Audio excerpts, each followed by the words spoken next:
श्री स्वामी समर्थ सगळ्यांना. कारलं म्हटलं की तुमच्या माझ्या सगळ्यांच्याच घरात नाक मोरडणारे तर सगळेच आहेत.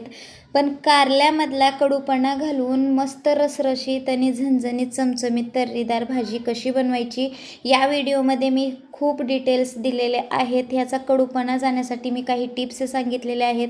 नक्की व्हिडिओ शेवटपर्यंत बघा. यानंतरच्या जेवढ्या भाज्या तुमच्या घरात बनतील कारल्याच्या ते अप्रतिम लागतील सगळ्यांना आणि परत परत बनव असं सगळेच जणच म्हणतील. शरीरासाठी स्वतःच्या नक्की आठवड्यातून एकदा तरी ही भाजी खाऊन बघा, आवडेल सगळ्यांना. माझ्या घरातसुद्धा खात नव्हते, माझ्या घरात सगळ्यांनाच काय मीच खात नव्हते. तर अशी भाजी बनवल्याच्या नंतर कडूपणा अजिबात लागत नाही. तर मी सुद्धा भाजी आजपासून खायला चालू केलेली आहे. तर बघू शकताय मस्त असा बेत झाला होता माझ्या भाजीचा. डब्यासाठी सुद्धा मी हीच भाजी बनवली होती मंडळी. तर बघू शकताय मी इथं कारले अशा पद्धतीने कापून घेतलेले आहेत आणि जे निबर वगैरे बी असतं त्याचं ते काढून टाकलेलं आहे आणि पाण्यात ठेवलं होतं एक 5 मिनटासाठी. बघू शकताय जे काही घाण वगैरे असते कारल्यावर, माती वगैरे ते निघून जाईल. इथं एका कढईमध्ये पाणी उकळत ठेवलेलं आहे. कडूपणा जाण्यासाठी ही एक सगळ्यात महत्त्वाची टिप्स आहे.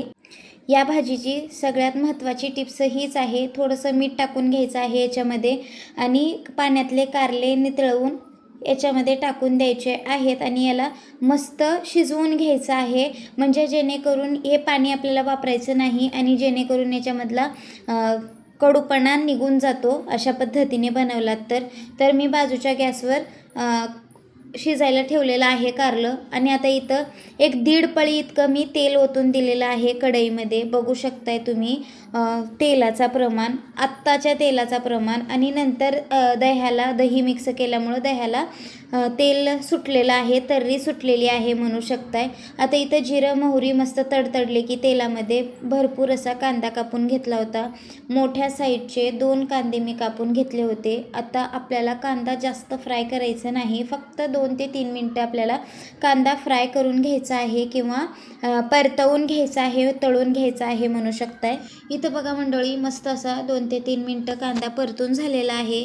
आता आपण याच्यामध्ये 1 वाटीभर दही घालायचं आहे. बरं, आता हे दही माझं पाकिटचं दही आहे, तुमचं घरगुती असेल तर अतिउत्तम. आणि त्याच्यामध्ये कांदा लसूण मसाला जो असतो तो 1.5 चमचा इतका वापरलेला आहे मी. आणि आता इथं गरम मसाला अर्धा चमचा इतका वापरलेला आहे. लाल तिखट 1 चमचा वापरलेला आहे आणि हळद घातलेली आहे थोडीशी. हळद पूर्णपणे ऑप्शनल आहे, आवडत असेल तर घालू शकता, नाही तर कारल्याच्या भाजीमध्ये हळद नाही घातली तरी चालेल. आता इथं मी काळं तिखट घातलेलं आहे, तर काळं तिखट मी 1 चमचा वापरलेला आहे. आता इथं बघू शकताय मस्त असं एकजीव करून झाल्याच्या नंतर 1 ते 1.5 मिनटं याला परत शिजवून घ्यायचं आहे आपल्याला. तर बघू शकताय आत्ता जसं तेल दिसत आहे तर 2-3 मिनटं शिजवलं की लगेच याला तेल सुटल्यासारखं दिसतं आपल्याला. पुढं चालून तुम्हाला दिसणारच आहे ते. तर बघू शकताय मस्त असं तेल सुटलेलं आहे आपल्या दह्याला आणि एकजीव करून घ्यायचं आहे. मस्त कच्चापणा गेला पाहिजे मसाल्यांमधला आपल्या, असं जेणेकरून परतत राहायचं आहे. बरं, आता जे दही आपण घेतलं होतं त्याच्यातच मी थोडंसं पाणी वाढवलेलं आहे, अर्धी वाटी फक्त, जास्त पाण्याचा मी वापर केलेला नाही. आणि आता इथं बाजूच्या गॅसवरचं जे कारलं शिजलेलं आहे ते चाळणीच्या साहाय्यानं याच्यामध्ये टाकत आहे किंवा झाऱ्याच्या साहाय्यानं म्हणू शकताय. याच्यामध्ये टाकून द्यायचं आहे. गॅस मी बाजूचा बंद करून घेतला आहे. पूर्ण कारलं याच्यामध्ये टाकून घ्यायचं आहे आणि आता एकजीव करायचं आहे याला. तर आता बघू शकताय मस्त असं एकजीव झालेलं आहे. थोडंसं अर्धी वाटी पाणी इसळवून याच्यामध्ये टाकायचं आहे दह्याच्या वाटीतलं.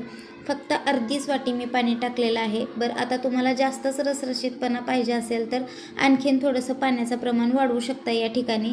तर बघू शकताय वेगळं दुसरं काही वापरलेलं नाही. आता परत याला एक 5 ते 7 मिनटं शिजवून घ्यायचं आहे.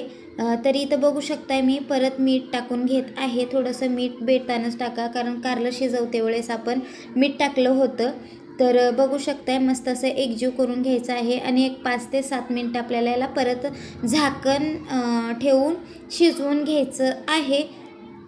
इथं बघा मस्त असं शिजलेलं आहे कारलं. जरा कलत्याच्या साहाय्याने आपण टच करून बघायचं किंवा दाबून बघायचं आहे.